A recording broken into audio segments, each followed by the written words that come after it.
This is Sports and More with Dean Millard.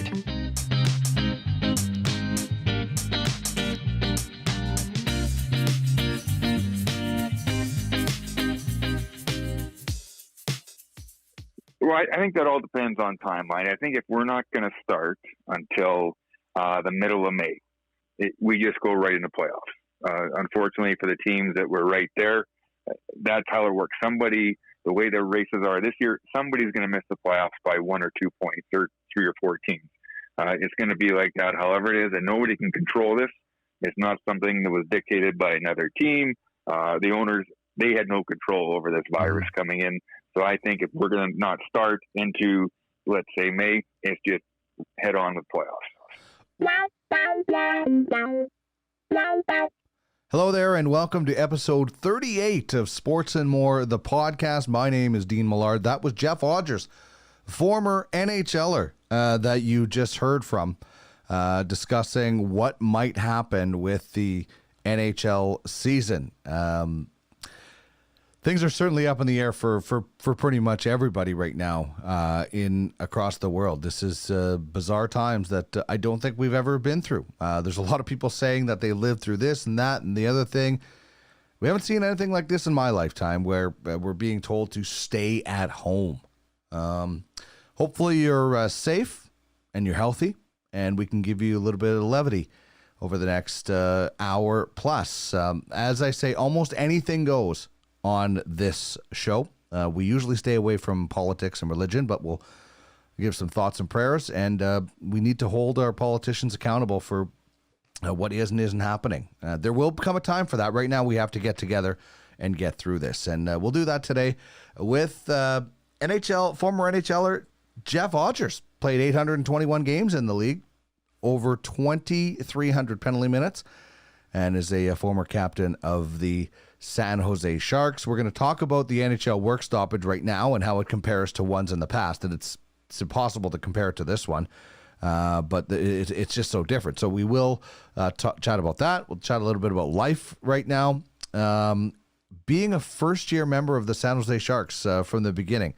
And we'll also chat with him about some of the funny pranks that were played during his time in the National Hockey League. So looking forward to bringing you that conversation with Jeff Odgers, who is also a former Brandon Wheat King. He billeted at one of my good friends, one of my best friend Rob Smith's house, and we billeted at the same time. The parties always used to end up at our place for some reason. Not really sure how that happened. I think just my parents decided to go away a lot during that time. So I'm looking forward to chatting with Jeff and bringing you that conversation. And I also want to tell you about our top 3 today, presented as always by Ultimate Franchise Fantasy Sports. Fantasy sports are great. And now with Ultimate Franchise Fantasy Sports, it's even better. More realistic than ever. You can own one of only 31 professional fantasy hockey franchises in the world. 23-man rosters, 27-player reserve list, a stockpile for the future, daily roster moves, wickedly unique playoff format when we get there. And they do have something cooking right now that could help you pass the time. So stay tuned for that. The playoff format is great, and they're not just players on your roster, they're digital assets. So you will use digital currency to buy and sell players, build a championship team, or stockpile for the future. There's only a few franchises left. One just sold the other day. So if you're watching us on YouTube, there's the link right there on the screen for you to check out. If not, I'll give it to you right now. Grab a pen and paper. You can scroll back if you need to. It's www.airauctioneer.com/UFF sports NHL fantasy franchise auction. airauctioneer.com/UFF sports NHL fantasy franchise auction. Open your free account, make your bid, and you will be notified if you are indeed outbid. So that's how you can get in the game where you own the game at Ultimate Franchise Fantasy Sports. And now's a good time to start investigating this new platform. You got a lot of time. Find your new fantasy league, and it is the most realistic ever. So our top 3 question is, what are you watching right now during self-isolation? What are the top 3 things you are watching right now during self-isolation? I'll tell you, I'm watching this right now during the show. If you're watching on YouTube, you'll see Bob Nystrom there. This is the, on the right screen is the Oilers Islanders 1984, first Stanley Cup for the Oilers. My man Andy Mogan net versus Billy Smith. And on the left screen, I've got the Oilers Flames rematch after the All-Star break. The 8-3 game or whatever with the goalie fights. There you see Darnell Nurse. That's what I'm watching right now during this show. You can watch, if you have the NHL package, you can go on there and watch old games. And I just have this Oilers Islanders game from my collection as a kid. So that's what I'm watching right now. What are you watching during self-isolation? What are the top 3 things that you are watching while we are being responsible adults and self-quarantine? Social distance. These things are important. So my honorable mention is when I need some laughter, I go to Mike Tyson's Mysteries on Netflix. I don't know if anybody's seen this before or not. It's hilarious. Norm Macdonald plays a pigeon in it. It's so funny. So Mike Tyson's Mysteries on Netflix. They're like 10 minutes, 11 minutes long. Perfect. You can bang them out. They're so good. I've been into spy movies lately. So I watched Gorky Park last night. I watched Anna the other day, so I've been watching some spy movies. Westerns, I'm always about Westerns. I love Westerns. I can watch them all the time, so I'm checking out some. Watched Hondo the other day. My Name is Trinity, pretty good one as well. And then classic games, just like what I'm watching right now. Oilers, Islanders, Oilers, Flames. The other day I watched the 88 Game 2 Smythe final. Gretzky overtime winner over the shoulder of Mike Vernon shorthanded. It was awesome. So I want to know what it is that is getting you through this self-isolation. What are the top 3 things that you're watching? Stephen Hawks says revisited Major League last night. Tonight, Bull Durham going full out baseball movies for the next little while. All suggestions welcome. He's got A League of Their Own, 8 Men Out, The Natural, and Sandlot. 42 is one of my favorite, and Field of Dreams, one of my favorite baseball movies. Nader says Prime World Series docs and All or Nothing sports docs on Prime and Mr. Bean episodes. There you go, Mr. Bean. There's Dwayne Sutter in the penalty box for those of you watching on YouTube. Steve Boddington says Goliath and Man in the High Tower on Prime, playing Password and Crib. I want to check out Man in the High Tower on Amazon Prime. It looks pretty good. Andrew Poole, the best Super Bowl storyline featuring Bill Murray as Dr. Hunter S. Thompson in Where the Buffalo Roam. Big fan of Hunter S. Fear and Loathing in Las Vegas is one of my favorite movies, and me and my buddy Steve Cole dressed up as Hunter S. and his attorney for Halloween. The best part about it was half of the Halloween party knew who we were. The other half didn't know. So this says, so far, hard binging on music. And that's good, too. I was listening to a little crazy Neil Young and Crazy Horse earlier today. Game of Thrones from Brandon. And Ready Player One was awesome. Right now watching that 70s show for some comedy. And the sci-fi with Altered Carbon from at Ginger Eagle. So there you go. People are finding things to do. As let's switch back if you're watching on YouTube, as the Oilers have just scored. I believe that was Yari Curry who put the Oilers ahead in this, what will be a clincher for the Edmonton Oilers against the New York Islanders. So people are getting through this their own different ways. I love watching classic games, so I'll be doing that quite a bit over the next little while here in my little studio. So that's our top 3. What sort of things will you be doing to get through this? Check out Podcast Alley, by the way. We'll have one-timers later this week with Jeff Odgers.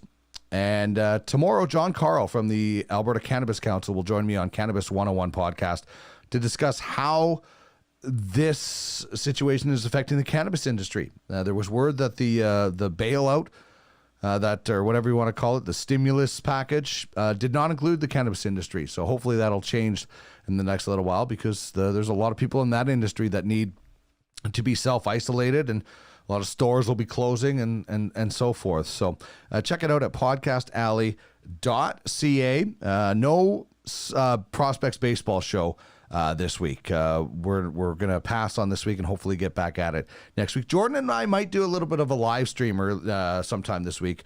So check out podcastalley.ca, though, for all your podcast needs. We've got whatever show you could want. And if you want to get in touch with me, it's simple. At Duck Millard on Twitter, at Sports and More Podcast on Instagram, Sports and More 35 on Facebook, and you can email me, sportsandmorepod@gmail.com. That's sportsandmorepod@gmail.com. All right, Jeff Odgers, former NHLer, is our guest on the show today. Before we get into that conversation, let's find out a little bit more about Jeff Odgers with the bio.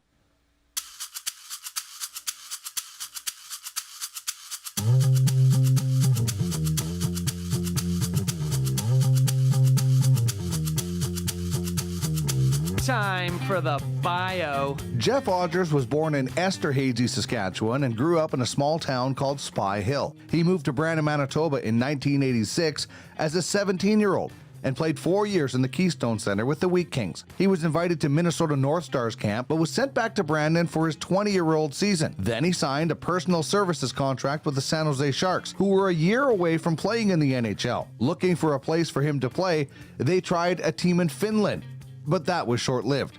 So Odgers landed in Kansas City to play a season with the Blades in 1990 in the IHL. He was a Shark from 91 to 96, including wearing the captaincy for a few years. 1 year with the Boston Bruins, he then joined the Avalanche in Colorado from 97 to 2000 during the height of their rivalry with Detroit. And he finished his career with the Atlanta Thrashers from 2000 to 2003. In retirement, he's done some broadcasting, scouting, coaching, safety work at a potash mine, and mostly farming, with 100 head of cattle on his certified organic farm.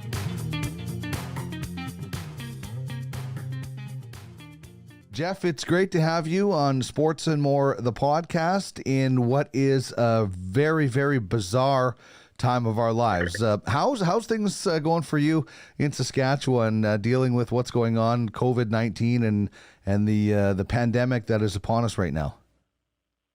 Well, it's affected everybody. I don't care where you live. And I think, like a lot of people, I was one of these guys that maybe thought everybody was overreacting and overblowing the situation. And as now it gets closer to home and you realize it, I realized I was wrong. Something to be taken seriously. And it's scary to think it's 2020 and something like this can actually happen. And we have no idea where it's going to end or how to stop it. And that's the scary thing, because I think right now we're so used to having everything in our control. And this is totally not in our control. Yeah, and I think the scary thing for me is, seeing the numbers in Europe and, particularly Italy.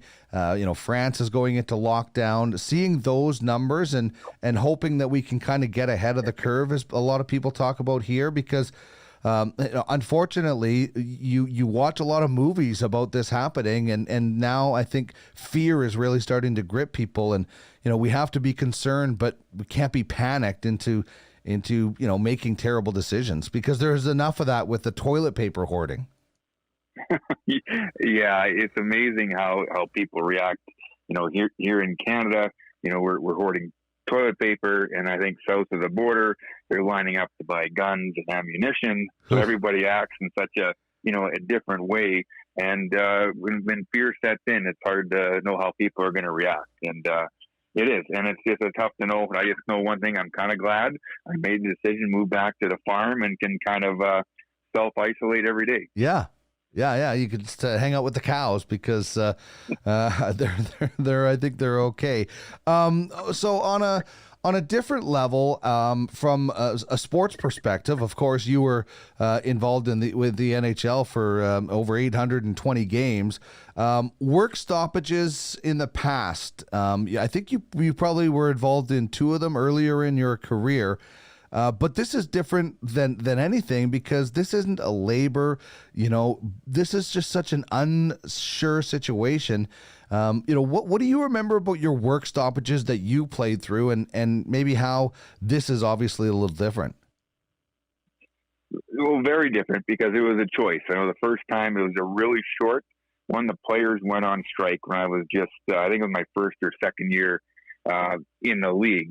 I know it was just for a few days, so you never really had time to, feel much. But the last one was the lockout, and when we went through that, and I remember, think training camp, we started and then it ended, and then it just went on and on into January. And I remember, coming back home to the farm here, and just a whole lot of uncertainty about your future, and you're wondering if you made the right decision, and maybe not voting for agreement, and if you're going to play hockey again, how it's going to affect the rest of your life. But those are all decisions that either you made or the owners made. This one here is totally different.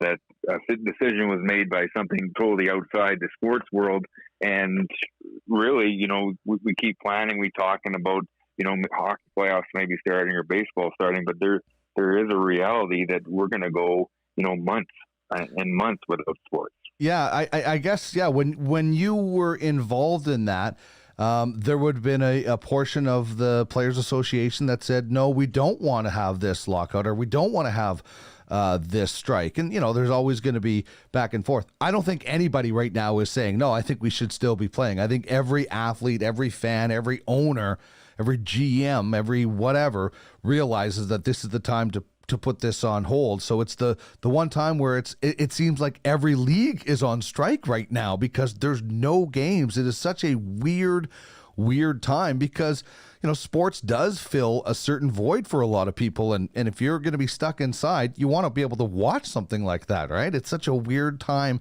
that everybody is in favor of not playing. That's never happened before. No, never. And just, I don't think you know just how much sports you watch. Like, I'm a busy guy, got a lot of things going on. So, I didn't think I watched a whole lot of sports. And then when it's gone for so long, you realize you did. That's because whenever I did watch TV, that's what I watched. I'd catch the end of a game or part of a game. Always caught Sports Center at the end of the night just to see, what was going on and who did what and what you missed. So I don't even think you realize how big sports is a part of your life. And I think a lot of people are coming to that realization. At the same time, everybody understands it's the right thing to do, and it shouldn't be played, but it's still hard when it's been that big part of your life. Yeah, and it's nice to see that a lot of players in particular, and they don't have to, but they are stepping up to help out the people that are affected by this, the people that need those hours to make some money when there's a sporting event on. It should first come from the owners, and then if the players want to chip in, that's great. But I know some of the NHL teams caught some flack for not doing that, and good on the players and the owners for relenting or whatever it is, and the ones that stepped up in the first place to take care of people, because it's unfortunate, but we all do have some of these people, they depend on these hours to survive.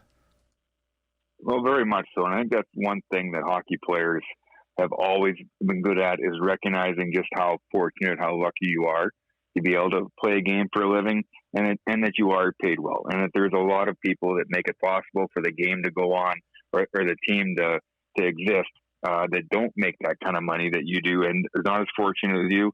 And so, I'll give my hats off to the hockey players. They've always been a pretty special group at understanding that it's more than just them, and you need a lot more people to make things work. For sure. So the latest thing that I saw today from Darren Dreger on TSN, talking about the future of the season and the playoffs. And the latest that I saw was they're thinking of, this is a proposal from some of the players, that they start training camps in July, then you finish the season, and then you have playoffs in August and September, and the cup awarded in September. draft, free agency in October, and then you start the next season in November. That's a massively compact schedule when you get back to it, followed by a full season. What do you think about that? Man, that would be tough, especially if you look at the range of the spectrum. If you look at the team that doesn't not make the playoffs and all the time that they have off, and then the team that goes all the way and wins the Stanley Cup and then has to turn around and start the regular season. Yeah. I don't think that's a logical solution. Like, I don't think that's something that's going to happen. I just, as tough as it is to say or do, I think if we have to go into July, unfortunately, this season is done. And then we just start over. I know nobody wants that, but if we're looking at like July or August before we award a Stanley Cup winner, or even October, like you said, I don't think that works. I think unfortunately, you have to write the season off and then start over. Do you think they should just, take the date of where it is right now and say, okay, these teams are in the playoffs. If you were on the bubble, I'm sorry, this is out of our hands, and then just start the playoffs as soon as they start up? Or do you think they should finish the regular season if they can? Well, I think that all depends on timeline. I think if we're not going to start until the middle of May, we just go right into playoffs. Unfortunately, for the teams that were right there, that's how it works. The way their races are this year, somebody's going to miss the playoffs by 1 or 2 points, or 3 or 4 teams. It's going to be like that, however it is, and nobody can control this. It's not something that was dictated by another team. The owners, they had no control over this virus coming in. So I think if we're going to not start into, let's say, May, it's just head on with playoffs. There's also been an idea being floated of having like 24 teams in the playoffs, and teams get buys and things like that. That gets a little too complicated for me. And again, you're dealing with time. The more teams you have in the playoffs, the less time the longer the playoffs are gonna go. Yeah, and then you're gonna have, what are you gonna have, like a best of 3 or a 1-game elimination that you're gonna come into? So no, I think you just take the way they are right now, where they sit, and let's go. Okay, how about this? Just imagine it's a regular season and we don't have this pandemic upon us. Would you be in favor of having like a 1-game playoff? You know how Major League Baseball has their play-in game, their wild card game. Do you think that would fly among the players in the NHL, of more guys having an opportunity to get into the playoffs? I wouldn't mind that at all. So you're talking about for that last wild card position, have a 1-game playoff to see who gets. I wouldn't mind that at all. It adds one more team, and it's just one more playoff race that you're following. Yeah. Another team to generate some revenues and stay in it. I'd have no problem with that at all. Yeah, just 1 game. The winner goes on and the loser goes home. So it's like one extra day for the playoffs. I think that would be, I think just the more excitement you generate, right? That's the whole goal, is you generate that build up to get into the playoffs and then go. The stretch run is some of the best time of the year.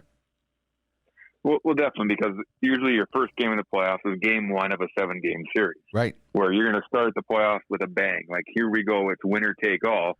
So right away, you've got everybody in it. You've got everybody watching, all eyes on the NHL playoffs. And all of a sudden, you're bringing in people that may not have started following till later on. We have a 1-game winner take all. I like it. You generate that interest, that energy right off the start. All right, let's go back to the kind of the beginning for you. You grow up in Spy Hill. How did you end up in Brandon with the Brandon Wheat Kings as a 17-year-old? Well, a funny story. You got to go through AAA midget before you play junior. Tried out for a AAA midget team near my hometown in Yorkton. I got cut, and then Kevin Kaminsky grew up in Churchbridge. He said, "Come to Saskatoon." He was playing there.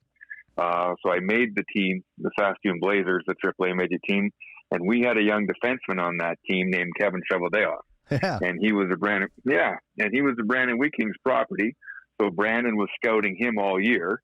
And I hadn't been protected by anybody. They had no draft back then. They said protected list. So as they were watching Chevy play, they watched me play a number of times and ended up putting me in the Brandon Wheat Kings protected list. So that's all that came into play. That's interesting, and it's an amazing it's amazing the Brandon Wheat King mafia that's in the National Hockey League right now. Where from Kelly McCrimmon to Chevy to Trey Living, like the Wheat Kings, and there's much more. Vegas is basically Manitoba West right now when you look at that entire organization. But it's amazing the footprint that the Brandon Wheat Kings have throughout hockey. I was thinking about that today. Just all the guys who ran. Then you throw in Wayne Gullickson, assistant coach, and Right. Bob Woods in Minnesota, and it's scattered all through hockey. Jason Taylor played with a very successful agent. So it's just no matter what level of hockey or capacity. With you mentioned Kelly McCrimmon being the GM, the Vegas Golden Knights. He was an assistant coach when I first got to Brandon in year 2, and then became the general manager. So no, it's a long list of guys that have done very well coming out of that Wheat King family. So you were part of a Wheat King time that wouldn't I don't think people would look back and say was the most successful wins and losses. It was, the pre-Trevor Kidd Marty Murray trade that really turned that franchise around. But you had some pretty talented players on those Wheat King teams. You know what? We really did. That second year I was there, we made the playoffs. We had 4 50-goal scorers on the team. Wow. We had we had Terry Ake, Dale Marquette, Terry Menard, and Troy Kennedy. All 4 guys scored 50 goals. We made the playoffs by 1 point. So we didn't have a whole lot of defense, let's put it that way, or a lot of depth. But we could score goals, and we had a pretty tough team. We ended up playing the Prince Albert Raiders first round. I think the first game won.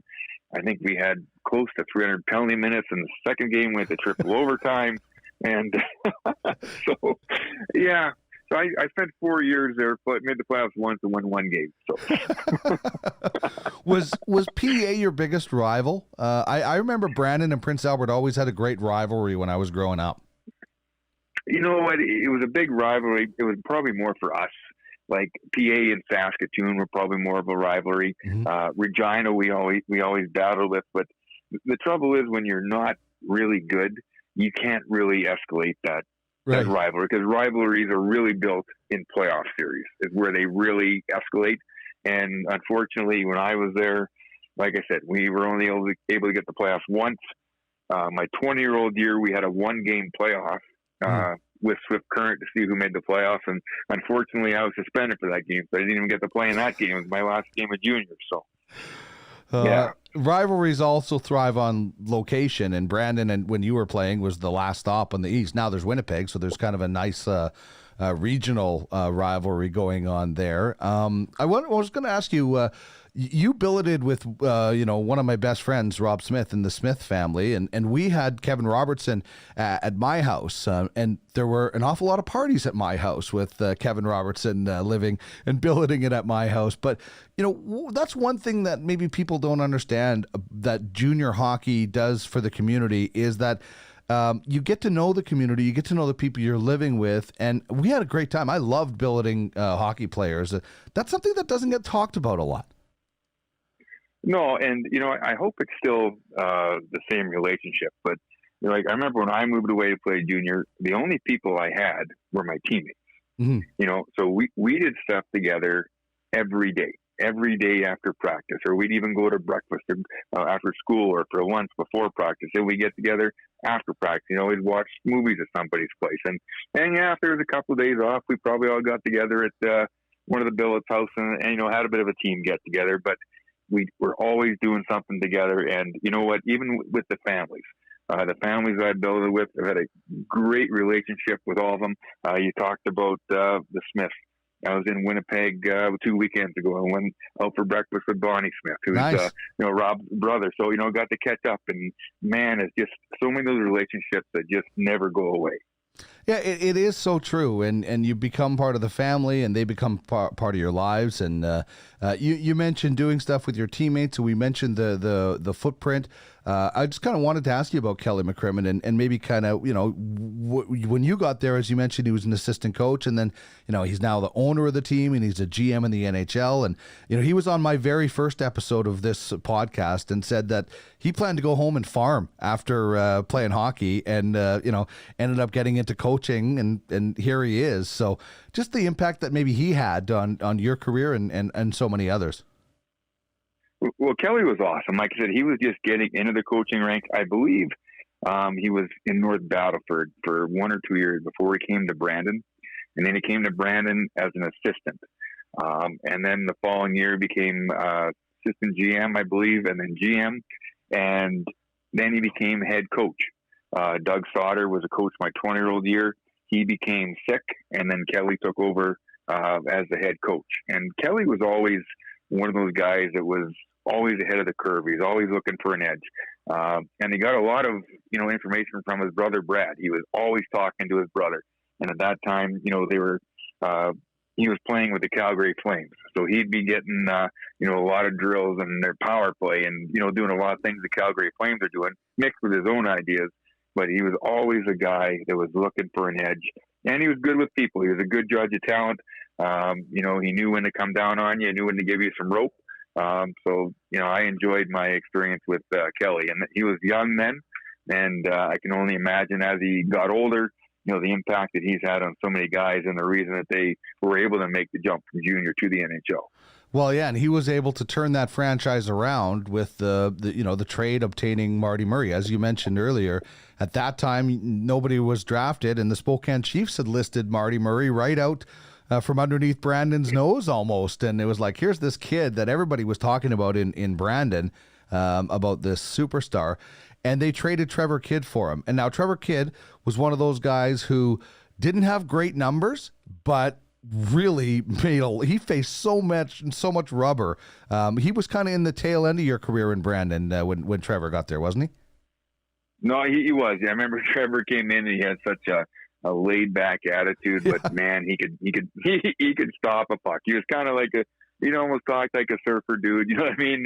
And we got a kick out of it, but he was, one thing when it come to playing the game, he was focused. He could stop the puck, and he kept a lot of games closer than they ever should have been. I'll give him that credit. So, I like to say we had a hand in developing as a goalie, giving him, 60 to 70 shots against tonight. No kidding. You turning pro is kind of an interesting. So we were talking just before we started. Tell me the process of how you went from Brandon to ending up in San Jose with a stop in Finland in between. It wasn't your most direct route. I went through the draft. Back then, we went through it 3 times. I had 3 drafts, and 2 of them were 12 rounds. Never got picked. Went as a free agent to the Minnesota North Stars camp. Went there, fought everybody I could, tried to make a name for myself. Came back to junior for a 20-year-old year. Couldn't make their minor league team in Kalamazoo. And then I signed a contract with the San Jose Sharks. So I signed a contract with San Jose. The only problem was they didn't have a team the following year. So I signed a personal services contract for 1 year. And then from there, they had to find a place for me to play till the team started. So they sent me over to Finland to try out for a team there. And obviously, as you can imagine, if you've ever seen me skate, you understand I did not make that team. Kansas City had an independent team in the IHL. So when I came back, I phoned them and said, where do I go now? They said, go to Kansas City. I went there and ended up actually making the Blades and played them for that year, 90-91. Wow. And then that first year with the Sharks, I mean, that must have been wild. It's something brand new, and everybody, like what Vegas just went through, everybody is new. So you might know some of these guys a little bit, but for the most part, I don't think a lot of people had, played with each other. What was that first year with the Sharks? What was it like as far as, on the ice, off the ice, being in San Jose. What was that experience like? Well, for me, it was just everything was a whirlwind because here I was, a kid. You come off the farm, you're living in Branding, and then you get 1 year in Kansas City, and all of a sudden you're playing in California and living in California for an expansion team. You know what I mean? So every day is just exciting. You're going to the rink in your shorts. Yeah. This is awesome. The only trouble with the expansion then, we didn't have access to guys like the Vegas Golden Knights did. So we knew we were going to be bad. But the thing that made it so interesting is the marketing they did in San Jose, from all the way, just the way they marketed the team to the color scheme, was unbelievable. Those teal jerseys took off everywhere. I think, 50% of the hockey fans across North America had a teal jersey under the tree at Christmas time with the Shark logo on it. I remember going into Buffalo our first year, and there was probably just as many Shark jerseys in the stands as there were Buffalo Sabres jerseys. Wow. And so it was an incredible job. And then the thing the Sharks did also that was so well is the people they brought in were such character guys. Like I said, you didn't have access to the high-end skill guys, but they had character guys that just made it enjoyable for a guy like myself to play. Even guys like Dean Emerson and Paul Fenton and Kelly Kissio, Bob McGill, Doug Wilson, Wayne Presley, Neil Wilkinson, Rob Zettler, just guys that were just good people and just really helped build me and my career. You had Doug Wilson, which is, now obviously today people think of Doug Wilson as a GM. Back then I thought of him as just an all-star defenseman, but I didn't realize he was such a prankster. He was such a great guy. You know what I mean? He was. He kept the room light. He kept everybody going. And you know what? You needed that in a time when, you go in to play the Pittsburgh Penguins and you are losing 10-0 after the second period. Yeah. Everybody's ready to jump off a bridge. And I remember Doug grabbing our defenseman after that game. We landed in St. Louis after the game. And he said, "Boys, you put your suitcase in by the door and you come with me." And he took all the defensemen out, and they tried to figure it out over maybe one or two beers. But he was a great leader, and I learned a lot from him, just how to conduct yourself, and just a great people person. You guys obviously had some tough customers. Yourself, Perry Anderson, Link Gates was pretty tough. So you guys didn't lose many physical battles that year, I don't think. No, we were there to compete. But if you think back and you look back at all the other rosters, there was lots of takers there coming at you every night. It was unbelievable. And then, the whole Link Gates thing was so unbelievable. Oh man, the one story, I remember we landed in Vancouver, and all of a sudden we look out the window and we're on the tarmac and we're surrounded by police cars. And all of a sudden they make them open up the door right on the tarmac, and they drag Link right off the plane, pretty much at gunpoint. So it was a little bit of an eye opener, also for a kid. Wow. I don't know how you react to that as a team. I guess you just chalk it up to just another bizarre situation in our first season. Pretty much, it just kind of, like the boys are saying, it's one more for the book of Life of the Shark. Because from that, the planes and everything, all the travel you had. I remember our plane, we had mechanical problems with it, so we ended up having to fly commercial the last half of that year. And if you're on the West Coast, and oh man, it was very eventful. And then playing in the Cow Palace, which was a building that was built actually for rodeo, right? It only holds about 10,900 people, I think, and you had to walk up all these stairs to get to the dressing room. It almost took all the energy you had just to get up to the dressing room after a period. Remember in one corner, it was an old building, so it was raining and people were actually getting rained on inside the rink they were watching the game, but lots of memories. You had to walk upstairs to get to your dressing room? Oh, and like 30, 35 steps to get up to your dressing room. It was the home team and the visiting team, so if you ended up in a long scrap and they sent you off the ice, you had to stand at the bottom of the stairs before you could even attempt to walk up the stairs. Oh my goodness, that's That sounds like a character building. Okay, this is a story I heard, and you could tell me whether it's a myth or it's true, but it's about Link Gates and Arnold Schwarzenegger. Were you guys at some ski resort and Schwarzenegger was there? And did Link Gates, did he like challenge him or something like that? Did that ever happen? You know what? The story was we were in Sun Valley, Idaho. Our owner, George Gund, had a place there. So we had a team outing there. So there was actually myself, Link, and our strength coach, George Kinnear out of Calgary. We were working out at the gym in Sun Valley, Idaho, and Arnold Schwarzenegger is there. And, Link, being Link, just went up and just started chatting with him. And, invite him out to come and watch practice, everything. And actually, I was part of that group and had a conversation with him. But, yeah, Link and Arnold were standing there having a pretty good conversation. Okay, so there was never a challenge to an arm wrestle or anything like that. I always heard this bizarre story that, that, and you know what, from what I had read about Link Gates, I think it wouldn't have been out of the question for him to say, let's see who's stronger. It definitely wouldn't have been, not without a question. It wouldn't have surprised me one bit. That's great. I mentioned Doug Wilson and him lightening the mood. Were you a prankster? Were you a guy that tried to get the rookies or get a teammate and all that stuff? Or were you a guy that just sat back and watched? I like to get involved in it, a little bit. I remember I was playing with the Avalanche. We had such a great team. And I had appendicitis, so I had to miss out a few games. So I was sitting around the dressing room. And at that time, everybody had one of those Nokia cell phones. I'm not sure if you remember it. Yeah. The black ones there with the short antennas attached. So I had my owner's book there with me. So I went through in between periods, and I changed everybody's language to Portuguese on the whole team. Well, when they're out for the third period. So the way it worked, you play the game, everybody's finished, they get showered, everybody does their interviews, they put on their suits, they go to the bus, and everybody usually goes to, call home.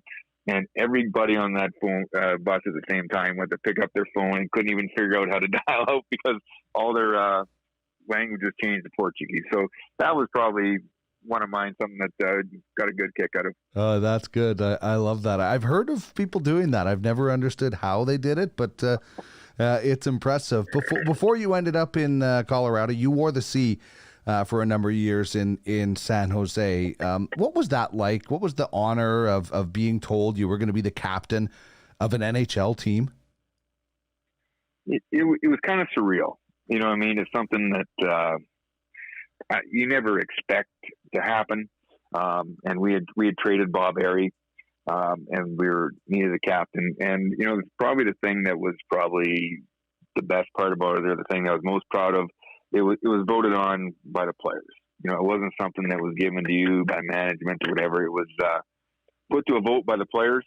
So for me, that was definitely one of my more prouder moments personally while playing, I guess, as non-team related, to have that happen.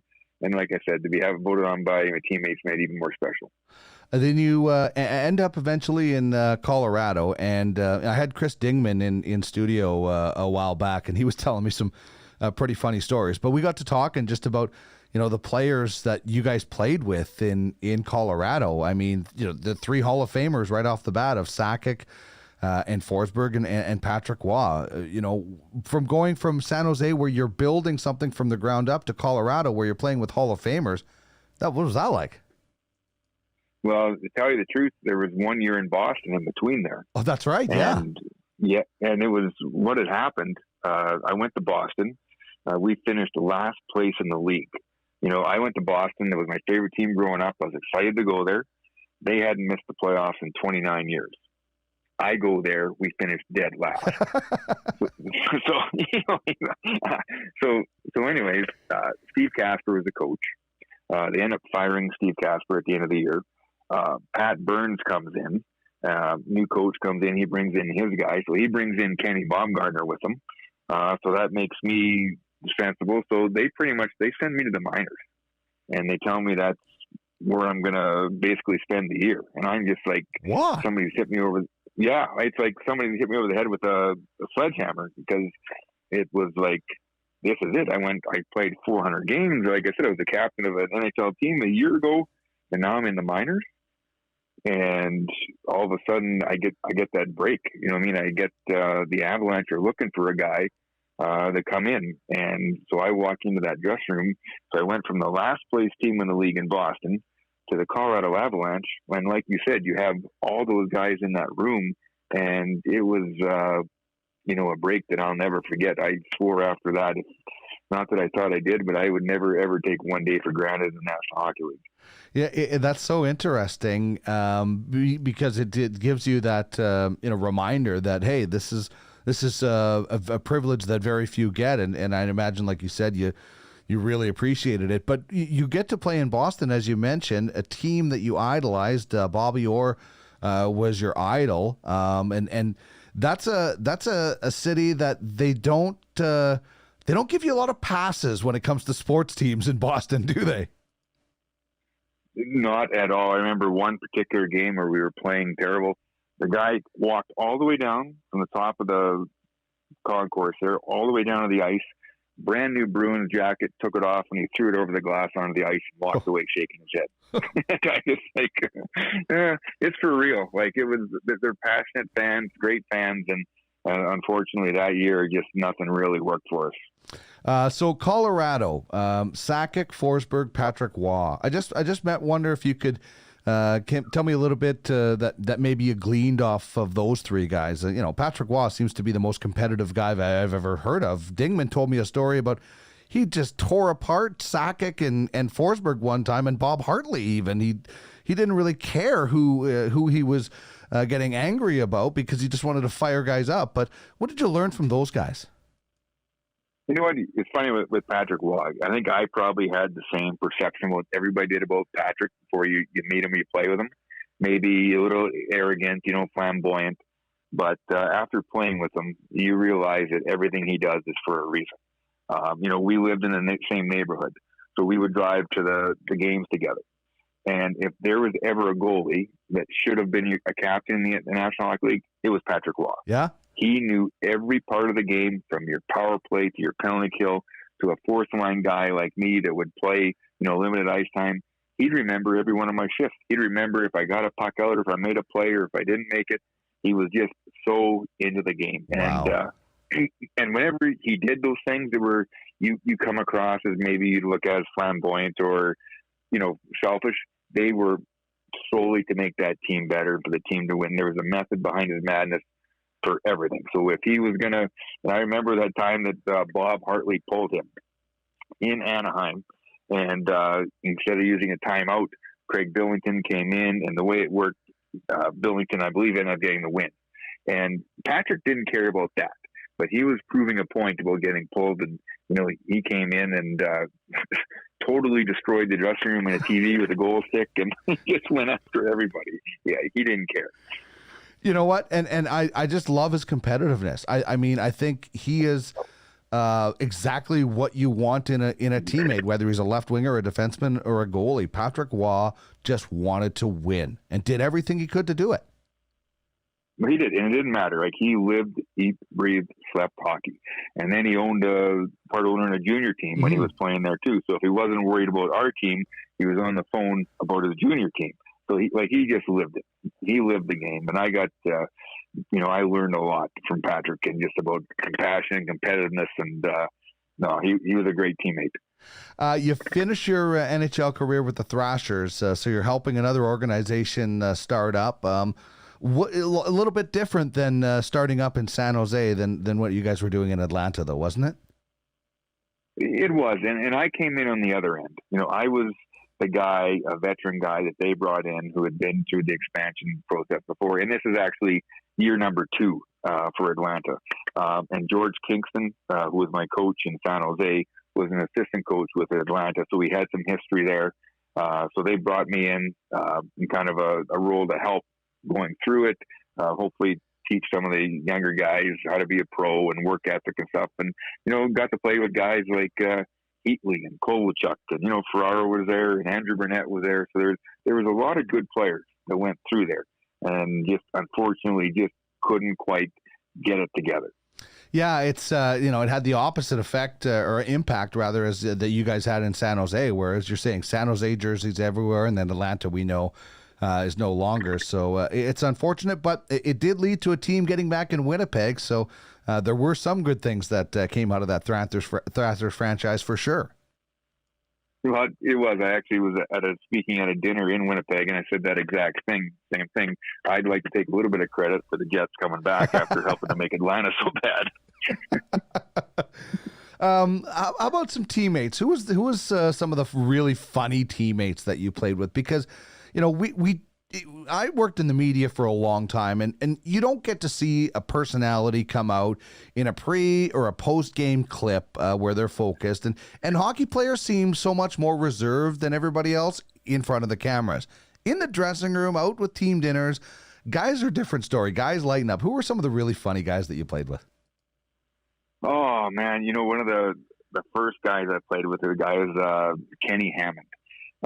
Probably not a name that a lot of people recognize, but he was nonstop. It didn't matter where you were, in the dressing room, on the bus, in the airport. And he would do some pranks. I remember we'd flying commercials, just open up a whole avenue of things to pull. And I remember he was one of the guys, he'd put the $5 bill on the fishing line, and people would go by, and then he'd start pulling it in, and old ladies would be flipping out on him and hitting him with their purse. They'd be so mad.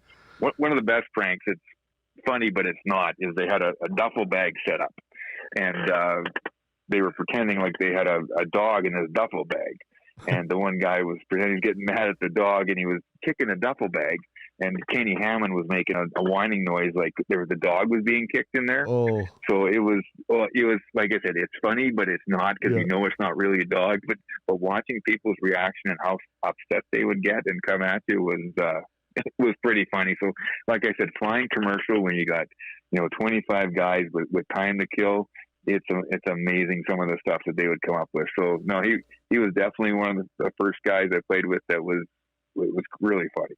He needed to have his own hidden camera show or something like that. Oh, he did, and he knew. You know how those guys just know everybody's little intricacies and how to get to them. Yeah. We have guys that would tell stories. So once the one guy would tell a story, then Kenny would tell a story that was just a little bit better. So then he knew the other guy was coming back with one that he would top it, because you could never outdo him. So it was just nonstop entertainment on the bus from the plane to the rink. You were no stranger to dropping the gloves in junior, and you said you went to a camp and you fight as many people as you can.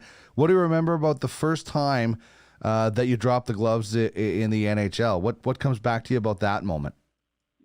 The first game when San Jose had their first year, I was one of the first cuts that got sent home at training camp. So I got sent to Kansas City, who was their affiliate. Went and played, I think, 12 games in the IHL with Kansas City, and then you get that phone call you've kind of waited your whole life for.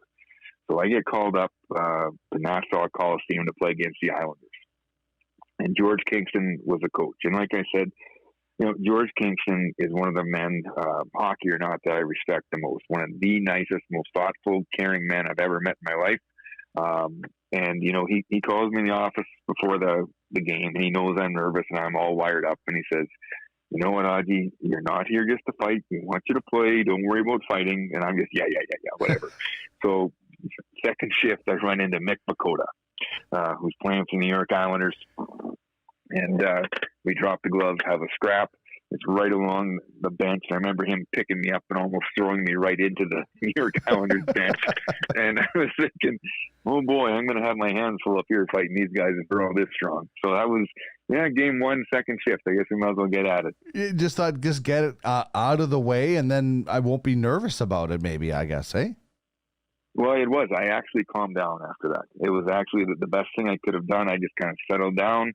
I remember that game, my centerman was Mike Sullivan, who's obviously the head coach of the Pittsburgh Penguins. And on the other wing was Dave Bruce. He's a guy that he played a bit with Vancouver Canucks before, and he was playing with us in Kansas City. So that was our line. The whole line got called up in Kansas City, and we stayed together for our first game. Was there a guy that you looked forward to fighting? Most guys, you were pretty good. The one guy that had a real rivalry with Warren Reichel. Okay. We really battled, and then we ended up being teammates.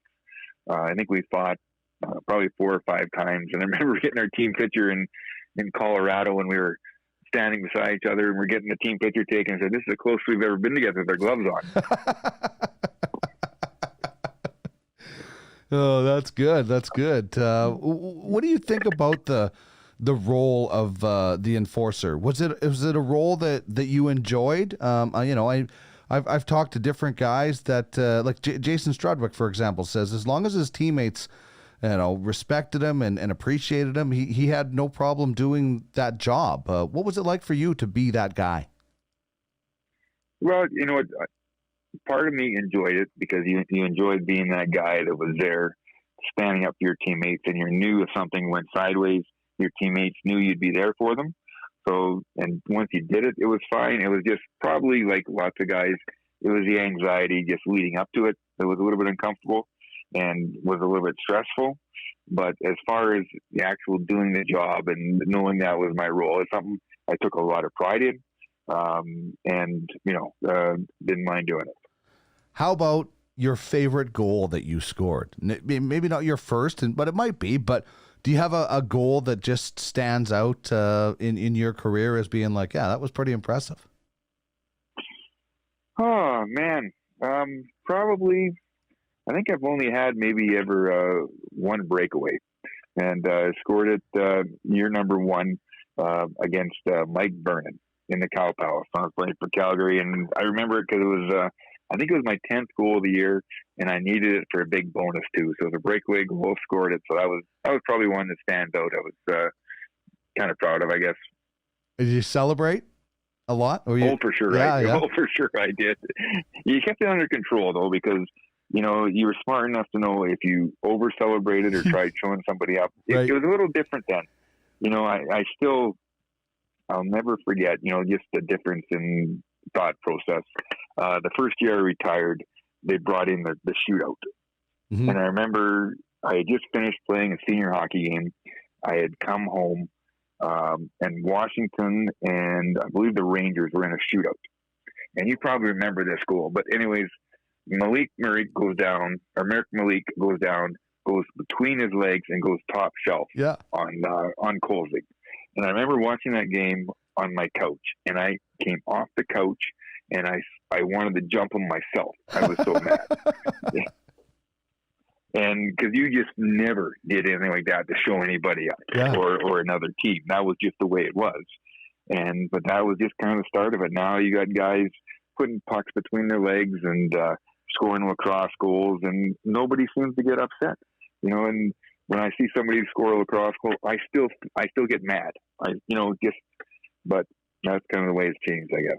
Well, it is, and I don't know if you would agree with this, but the instigator rule is the reason that I think there's so much garbage. And I'm not saying the whole league is garbage, but the garbage that happens because guys, there's no retribution. The instigator rule. That's my thought process from a guy who, lived through that. I wonder what your thought is.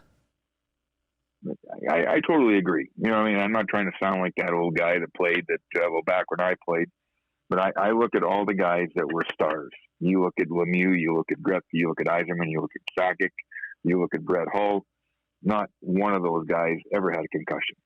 And it was just, there were so many kind of unwritten rules and things that there's a fine line between crazy and stupid, and even though you come across as crazy, you still know when it's stupid. So you know what you can and can't do. Even if it's a split-second decision, you know what you're doing. So if you know the repercussions, you know what's going to happen, you know there's a consequence, you're going to think twice. Yeah, I agree. And there's got to be a balance, like the role of the, enforcer, one team having that guy has obviously been weaned out. There's still physicality. I mean, we just watched the Battle of Alberta, the best it's ever been this year. I mean, that's the Kassian Tkachuk, the goalie fight and everything. Like, that was the best advertisement for the NHL ever, to have that physicality still in the game, in my opinion. Well, it was, and it was done the right way. Right. It was all done the right way. Matthew Tkachuk, he realized what he did. Like, he caught Cassian in some vulnerable positions, and those were bad hits. They didn't get suspended for him, but he knew there were some things that aren't suspendable that are worse than things that are done that you get suspended for, and those were a couple bad hits. He knew after the game that he had done that, and he knew he had to pay the price. He stood up the next game. He fought Cassian. It was over, and move on. And you know what? I agree. What a selling point. I watched that game live, and that's as the excited and most I'd been into a game for years. Yeah, it was just brewing. And then, the fact that if they do get around to a playoff, that we might see a Battle of Alberta in the playoffs again, because as you mentioned, when we go back to talking about, Brandon and Prince Albert, and there was just no playoffs. Once you get into the playoffs, that's where rivalries, and that's why the 80s Oilers-Flames rivalries were some of the best in hockey. I was, watching some of the games the other day, and, there was great skill, and there was a ton of physicality. Well, for sure. And with the rivalry, we talk about that when I went to Colorado. That's when the Detroit Colorado rivalry was at its max. I think my first game with Colorado in Detroit, probably 6 or 7 games after I got there, we're playing in Detroit. And this is after all that stuff had happened, and McCarty and Lemieux had this whole thing leading up to it. Well, I start that game on a line with Forsberg and Lemieux, and I get started against Darren McCarty. And I know why I'm starting there. I'm not, so I'm lining up for opening faceoff. Claude Lemieux comes over, taps me on the pants, and says, "Switch wings." And I'm kind of looking at him going, I'm not really supposed to. I know why I'm here, but right. It's Claude, you know what I mean? Yeah. And rightfully, Claude did what he should have did. So I went over to the other wing, and the puck drops, and McCarty and Lemieux go at it because it was the right thing to do. I come back to the bench, and Crawford's looking at me, "What are you doing?" And I'm like, "What am I supposed to do?" He told me to switch. But no, and then every game we played against Detroit, even for warm-up, every seat was full because nobody wanted to miss just by chance if something went sideways before the game even started. There was just that anticipation and that feeling in the rink during the whole game that, it's just awesome as a player and as a fan. I mean, that rivalry was nasty. I mean, it was really, really nasty, but it was also good. Like, the teams were so good. It's, it's a lot like the 80s Oilers and Flames. I mean, that Smythe division during the 80s was a killer on the Winnipeg Jets, if anybody, because the Flames and the Oilers were so good. But you guys were going to, have to get through each other to get to the Stanley Cup final. What do you remember about the build-up to those games as a player? Do you get goosebumps, too, before those types of rivalry games? You do, for sure, without a doubt. You're amped up. You can't sleep. The afternoon before the game, you usually have an afternoon nap, and you can't sleep in anticipation. You just want to get to the rink, you want to drop the puck and get playing, because that's, actually, once the game starts, you can kind of relax and you just kind of get into game mode. But the anticipation up to it is, for a fan, it's fun because you can go out and you can celebrate and have some fun. You can talk about it all. But as a player, for me, it was something you just couldn't let go. And then you get into the game, and like you said, you kind of settle into being in the game. But were those games different than the other games as far as how physical they were, as far as how intense they were, as far as, just the overall atmosphere? Were those games a little bit above some of the other games? Is, like, no offense, but like a Tuesday against St. Louis or something like that? Without a doubt, because that whole, even the regular season, it had that, the kind of that playoff feel, that extra vibe, and the players could feel it, and the speed picked up, the hitting picked up, everything was done at a higher level, and everything was, analyzed after the game. It was just every play went over, and whether every sports talk show you listened to or you watched it. It was awesome. Let's wrap up with hopefully we get live sports back and society returns to some sort of normalcy soon. We are going to have to be patient, but when you do watch hockey, who do you love to watch? Who's a guy that makes you tune in to watch on a given night? I'm a big Jets fan. Mm-hmm. Obviously, with Chevy being there, I like the way Wheeler and Scheifele. I like watching those two guys play. The guy that retired this year, but the Bufflin, he was a guy that I really enjoyed because he was such a wild card, and he was so strong and such a freak of nature. He could do so many things that you couldn't believe, and you never knew what he was going to do. I remember watching him kill a 5-on-3, and he takes off up the ice to lead the rush. He's killing a 5-on-3, so he would make coaches pull their hair out. But he had the ability to do so many things. He'd grab. Was it against Calgary?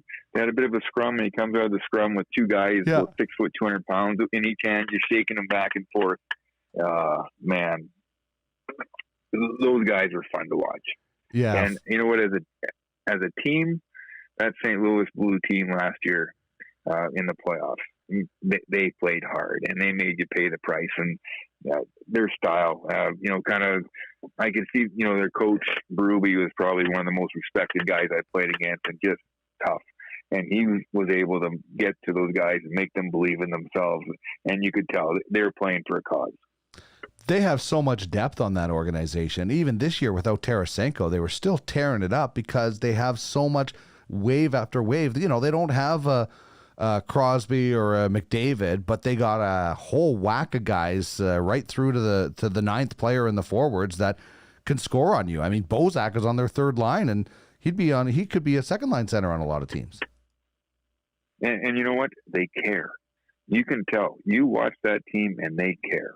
Like they play for the jersey, they play for their coach, they play for themselves. You can tell that they've done a great job of bringing that team together.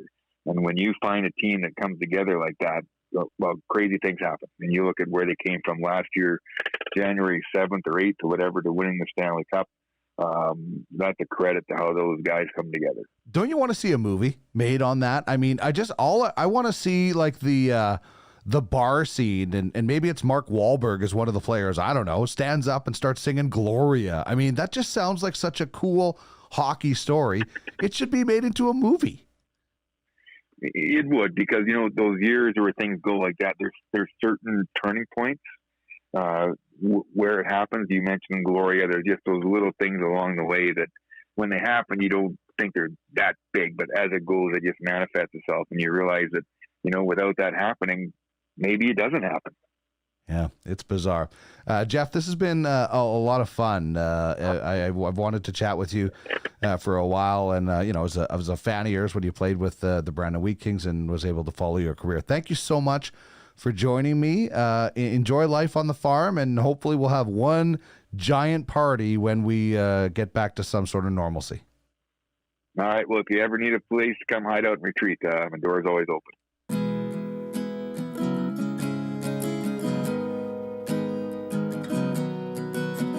What do you say when your family goes away? Who do you know when you got nowhere to go? This is the Sports and More podcast with Dean Millard. Got nothing to drink. How do you smile? You're no longer a child.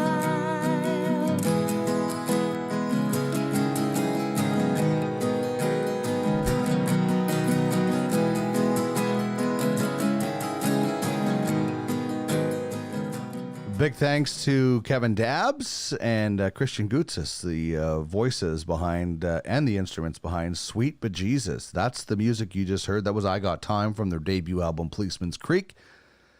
And big thanks for them to allowing me to use their music as the official band of Sports and More, the podcast. Check them out on Apple Music, wherever you can find it, their debut album, Policeman's Creek. And I'm really happy for my friend Kevin. His daughter Madison was in Italy recently and is now back in Canada. So very, very thankful for them. She is in her quarantine and being taken care of and tested. So I'm very happy for that family that was able to reunite. I can't imagine how scary that would be for a parent. And of course, big thanks to Jeff Rogers. Man, that was fun. I was a fan of his as a Wheat King, and I loved it. And I really wanted to get that Link Gates story sorted out because there's so many myths about Link Gates If you were, a child of the early 90s of my age group, in the mid 70s we were born, it was bizarre. You just heard these weird stories. So I always heard that he had challenged Schwarzenegger to an arm wrestle or something like that. So bizarre stuff, though. When your plane gets, surrounded by cops and they take one of your players off, you're a little bit worried. So big thanks to Jeff Odgers.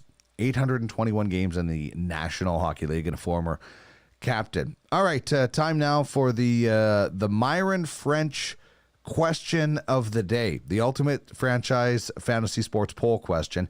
I call it the Myron French question of the day because it's an ode to my old high school law professor, Myron French, who would start every class with the question of the day. And sometimes it would be thought-provoking. Other times we would just move right along. But I hope this one today is a lot of fun. Here is the ultimate franchise fantasy sports poll question. What should I watch tonight? As I mentioned earlier, I'm going with the Oilers-Islanders cup clinching game. First cup for the Oilers right now, as well as the Oilers-Flames from a Saturday night a few weeks back where all heck broke loose. So I want to know what I should watch tonight, though. Your choices are Canada Cup 84. It was Canada and the USSR. Last game at Yankee Stadium. Gretzky's 1,851st point night or Boys on the Bus. You can vote at Duck Millard on Twitter and have your say in what I will be watching tonight. One TV will have a sport. The other TV will have a movie.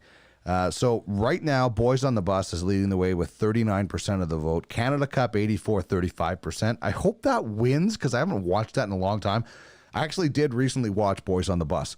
Last game at Yankee Stadium only getting 7% of the vote. And Gretzky's 1,851st point night, which of course took place at Northlands, that has 19% of the vote. So I'll keep that updated on Twitter later on this evening and let you know what it is I am watching. I watched the punch up at Pierre Stanley last night. Man, that was it was such a wild situation. You can find out more details about Ultimate Franchise Fantasy Sports at uffsports.com. And as mentioned, they're coming up with a unique format to keep you entertained while there's no live sports. I'll keep you posted. Keep it locked on at Duck Millard for all the details with that. Hope you enjoyed the show. If you did, please subscribe and leave us a review. Really helps us to make this show better, knowing what it is you like and what it is maybe you would like to skip. So if you did, please leave us a review and subscribe. If you would like to be a part of the show as an advertiser, please email me, sportsandmorepod@gmail.com. I want to help out people in this drastic times that we're in right now, especially economically. We don't know what this is going to do. So would love to give some shout outs to some people. I've had Acme Meat Market work with me in the past. I've really enjoyed my relationship with them. So if you're a business out there that needs a little bit of help, let me know. And let's make sure that when we can, we are supporting our local economy. Thanks so much for joining me here on Sports and More, the podcast. Jeff Odgers was my guest this week. It was a lot of fun. Got some fun things lined up for the next little while, hopefully, to keep you entertained. Have yourself a great week. Stay safe, and please stay healthy. Playtime is over.